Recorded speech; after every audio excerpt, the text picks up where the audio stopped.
I'm not going to be before you long, but I just kind of got a revelation, right?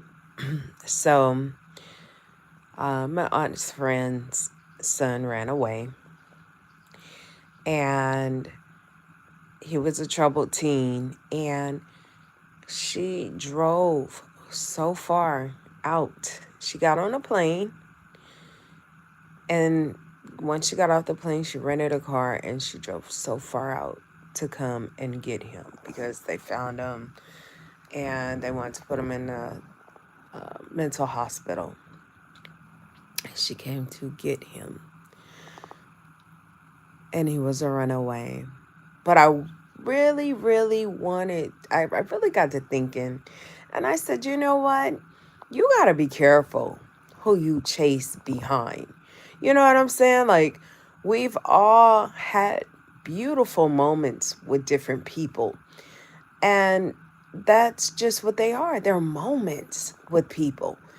But when you chase after them, you don't know what it is that they are moving.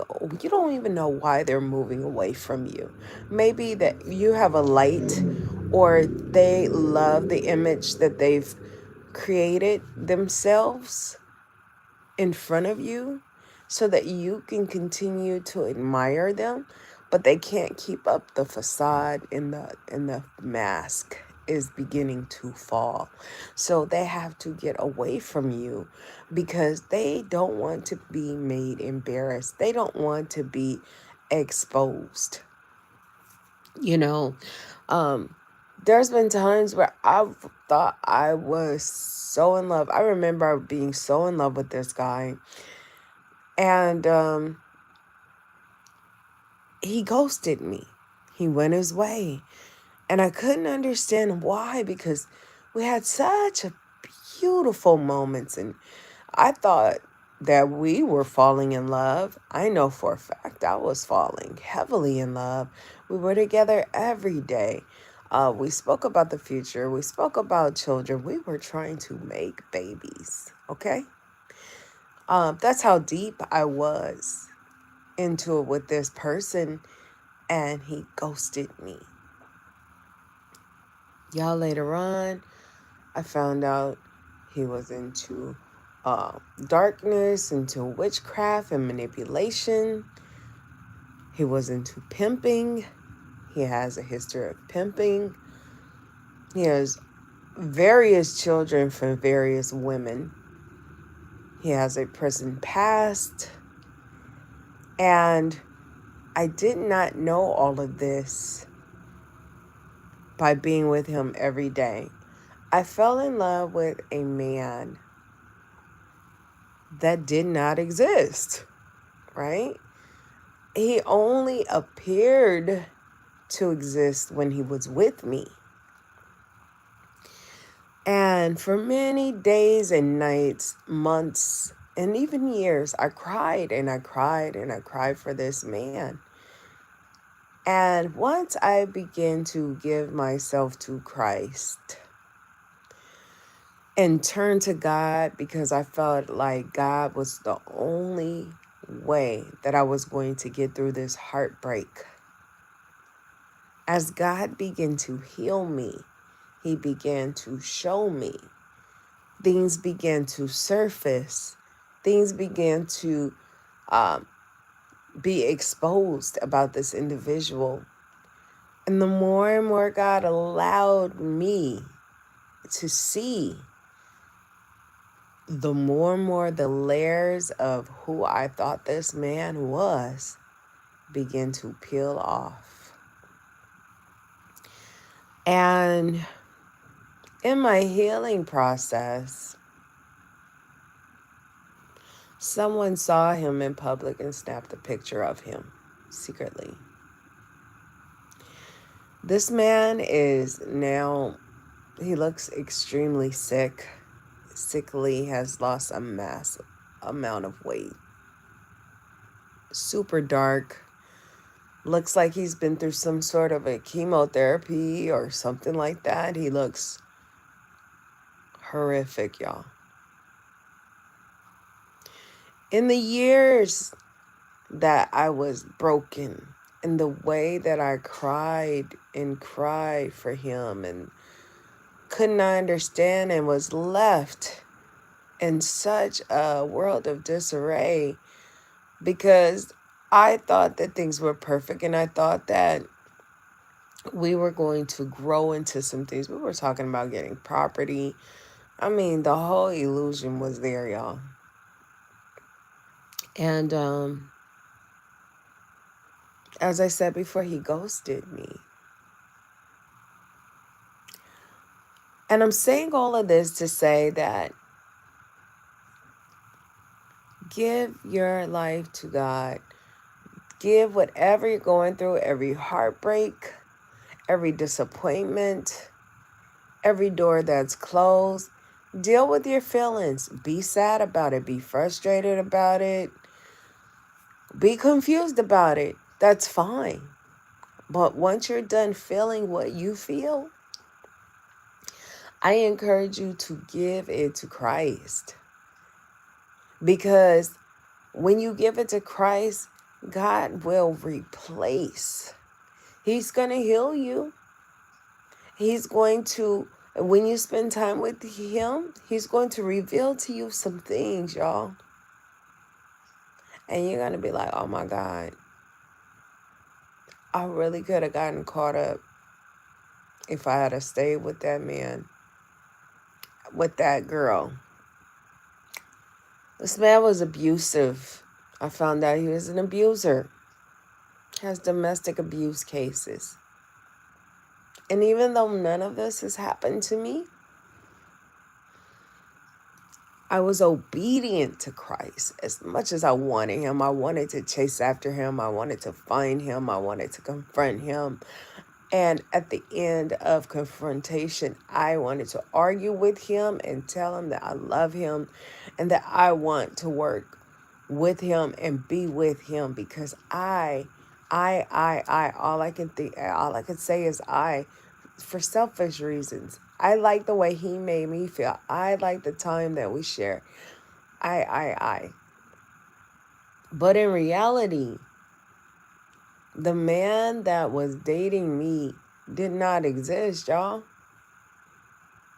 And as I just surrendered to God because I was so out of gas and I was so in tears and heartbroken that all I can do was crawl to touch the hem of God's garment for healing. It was so bad. I was so dysfunctional. I couldn't even function. I mean, and I've never been this heartbroken before, but it was so bad, y'all. And once I surrendered to God, see, let me tell you something. The purpose of that man coming into my life is that he had to break me. He had to break my heart. He had to break me down to the lowest common denominator for me to turn to Christ and give God all of my problems and say yes to God. Sometimes that's the way it works. So anyways, as I turn to Christ, once again, I'm telling y'all, God began to heal me and allow me to see. And I began to grow in Christ Jesus. And he began, the more and more I abided in him, the more God abided in me. And he allowed me to see and find out things in passing. Some days I wouldn't even think about the gentleman. I was really feeling like I was having a good day. And I would catch a wind of news. I would, did you know this, that, third, this, that, and the third? And I'm like, every time I hear about this person, it's never good. Let me tell you something. God put the nail in that coffin where even if I thought about even going back, I can't go back. And why would I? God has been so good and so merciful. And I believe him. I believe God will restore me and restore me for the right person, because that was the wrong person. As beautiful as that man was, I love the way he looked, you know, and I love the way that he treated me. But he ghosted me, and I thank God for the brokenness. I never thought I could thank God for my heartbreak, but I thank God for my heartbreak. And I thank God for God's healing. Y'all, when you run after people and you try to make them stay, you don't know what that person has been exposed to, what that person likes. You don't know anything. Sometimes you think you know, but you don't know anything about that person for real. I have a goddaughter that ran away. Somebody sent her a one-way bus ticket out of the state of California. And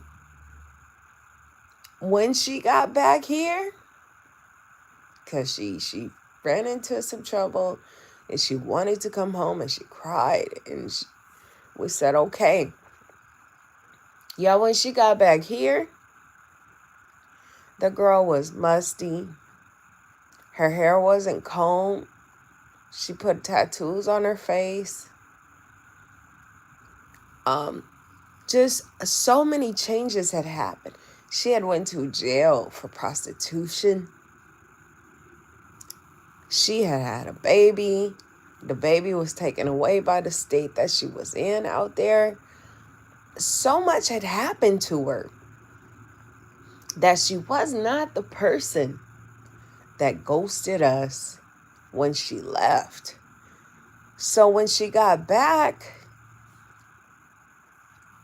we didn't know what to do with her.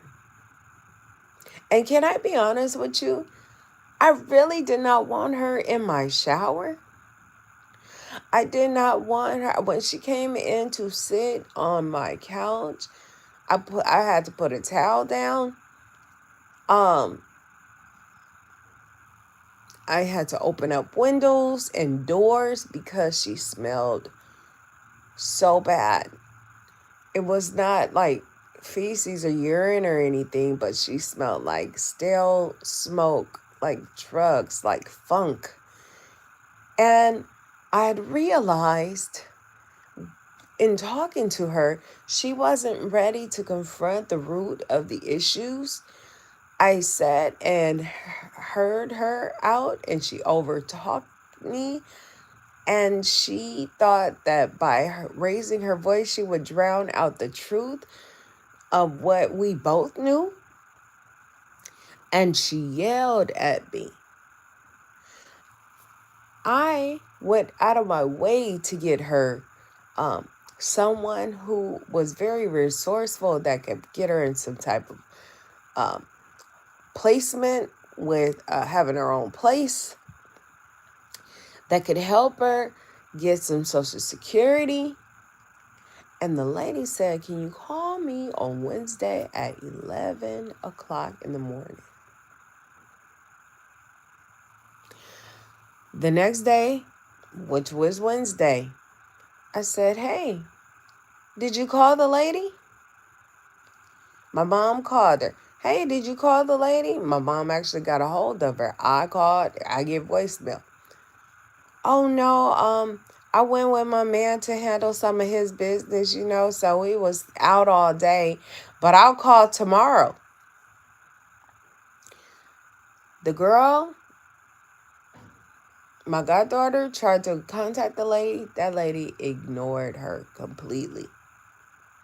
She missed her window of opportunity running behind somebody who eventually took her money, paid all the bills, and stopped sleeping with her, did not want her at all.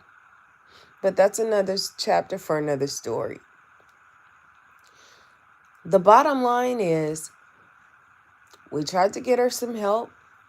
She had somebody that was interested in investing time and energy in getting her some placement, and she missed her window, running behind somebody who didn't even care about her. And as a result, she turned to a crummy life. And then when she gets here, we don't know what to do with her because she's not the same person she was when she left. She's gotten into some foul stuff out there in these streets. We don't know how many demons that she done laid up with for $40 here and there. Her teeth, everything on the inside and everything plaguing her spiritually is starting to come to fruition on the outside. I had asked her, hey, when's the last time you've had health care, a health screening? I know I need one. I'm saying all of this to say it's okay to cry. It's okay to feel bad when a person ghosts you. But sometimes you don't really know what that person is like. You don't know what they like. You don't know what they're addicted to.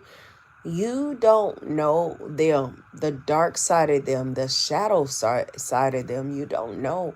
So seek God first and ask him, is this the person? And if you've already created a soul tie with this person, y'all, ask God to take it away from you. And I know it's hard. It's hard to surrender to God and cry into the bosom of God, but he is really there. And if you want it bad enough, you're going to be obedient. And it's going to get better and better month by month. Some days I had sad days. Some days I had better days. But once God really gets a hold of you and you get a hold of God, he's going to allow you to see things. You're going to be able to hear his voice. And if he says no, you're going to be like, oh no, I can't entertain that. I can't entertain this. When I went through my going through, I lost a lot of friends. I got rid of a lot of people that were around me that didn't want to see me do good. Things begin to fall off, y'all, and doors begin to close. And I couldn't understand in the beginning, like, damn, where are my friends going? Dang, what happened here? Why are all these doors closing? And I would cry out to God because life as I knew it was changing.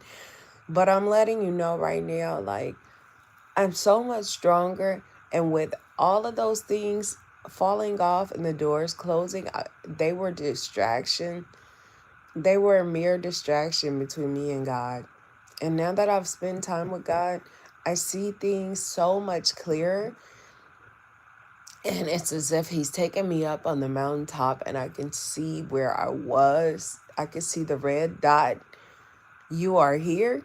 I can see it, but I can also see a broader spectrum of where I'm supposed to be and the way that I am supposed to go. And I realized that those people that were in my life, those situations that were that played a grand part in my life was really, really just holding me up and distracting me. Now, I love my goddaughter, but sometimes when you put down what you're supposed to be doing for yourself to go through hell and hot water for someone else, they don't even show up for themselves. They're not going to show up for you. You set up appointments for them. They don't want to go.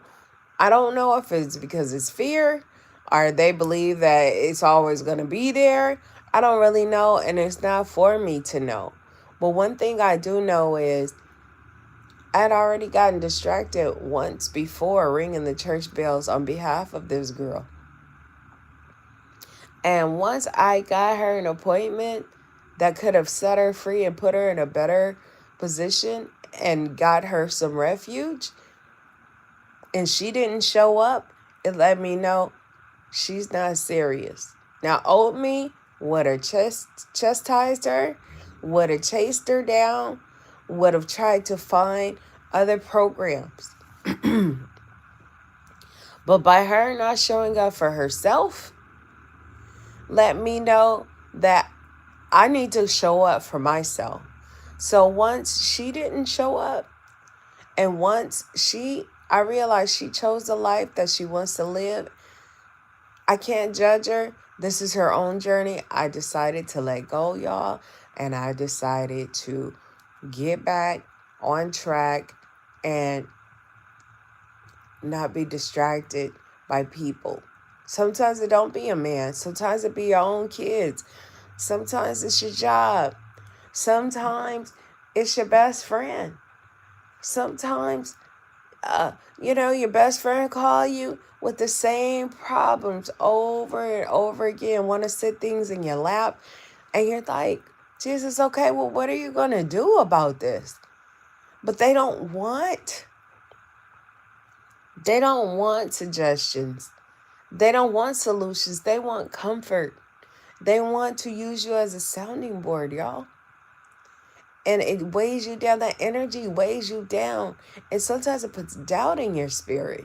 And sometimes you start to get that same spirit of complaining. And you don't end up moving. They are stuck in their ways. And you carry that same burden, that same spirit. And you become stuck in your ways. Don't you know my best friend began to call me less and less. And one day I realized she just wasn't there anymore. And I was like, well, shit, is she okay? So I go and I talk to a mutual friend, and our mutual friend is like, yeah, she was just over here for my birthday. She bought me a bottle for my birthday. Yeah, her father died. Oh, and this and that and the other. And I didn't know any of this because she ghosted me, y'all.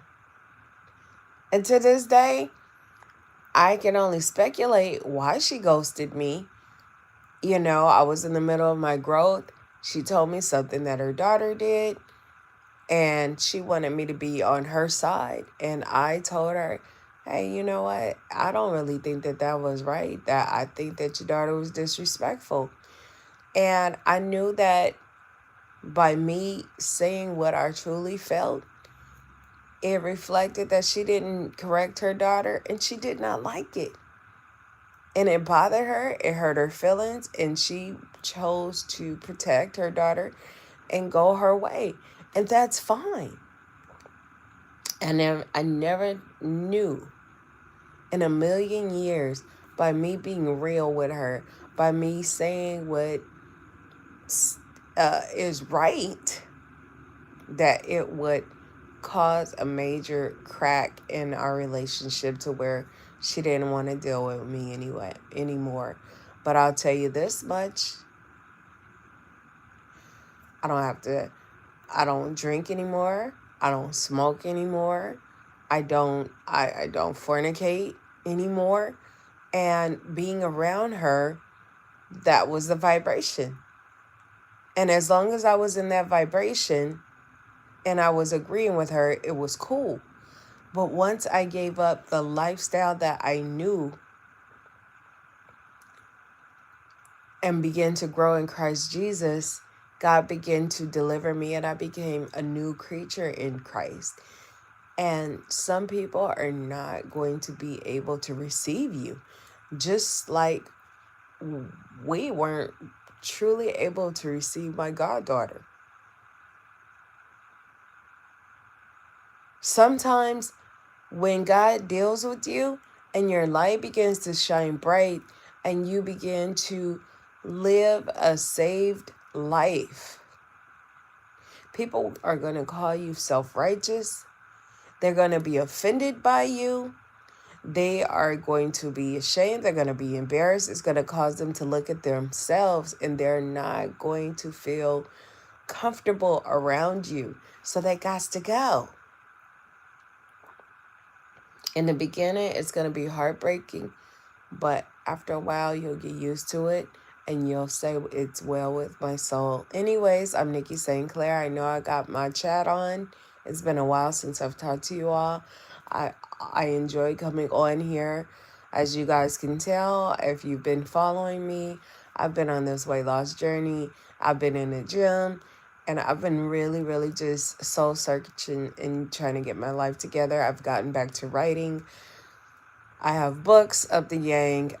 If you know anybody that publishes or a book agent, be kind enough to drop it down in the comments, and I'll talk to you later. Thank you so much for choosing to stop by. You could have been anywhere, but you chose to be here, and I am so grateful that you came by.